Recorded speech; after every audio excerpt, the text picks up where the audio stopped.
இல்லை இல்லை. சாரி, நான் கொஞ்சம் லேட் ஆயிடுச்சு. ஏய், வாடகை காட்டுறதா 8 மணிக்கெலாம் வந்து விட்டுன்னு தெரியாதா? 10 மணிக்கு வர வழியில் ஒருத்தருக்கு ஆக்சிடென்ட் ஆயிடுச்சு, அதான் விட்டு வர லேட் ஆயிடுச்சு. உன் இஷ்டத்துக்கு சுற்றுறோன்னா சொந்த ஆட்டோ வாங்கி ஓட்டணும்டா. அதுக்கு வக்கீல் இல்லாமல் தானே வாடகை ஆட்டோ ஓட்டுற? 2 நாள் வாடகை ஏடு. ஹலோ.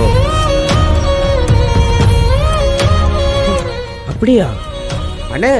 நம்ம ஐயாவை தானே இவன் ஆஸ்பத்திரியில் சேர்த்துட்டு வந்திருக்கான். இது குரு, அந்த காசை கொடு. இந்தா, வாடகைலாம் வேணாம். ஏன்? நீ எங்கள் ஐயாவை தான் ஆஸ்பத்திரியில் சேர்த்துருக்கியான், அதனால் வாடகைலாம் வேணாம், நீயே வச்சுக்கோ. வாடகை காசு வச்சுக்கோங்க, எனக்கு உழைச்ச காசு போதும். உங்கள் ஐயான்னு தெரிஞ்சுலாம் நான் விட்டு வரல, யாராக இருந்தாலும் நான் விட்டு தான் வந்திருப்பேன். எங்களை மாதிரி மிடில் கிளாஸ் பசங்களால் சொந்தமாக ஒரு வண்டி வாங்க வக்கு இல்லாமல் இல்லை, வசதி இல்லை. அதான் இந்த மாதிரி வாடகை வண்டியெலாம் எடுத்து ஓட்டிக்கிட்டு இருக்கோம். இனிமேல் இந்த மாதிரிலாம் சொல்லாதண்ணா, மனசுக்கு ரொம்ப கஷ்டமாக இருக்குது.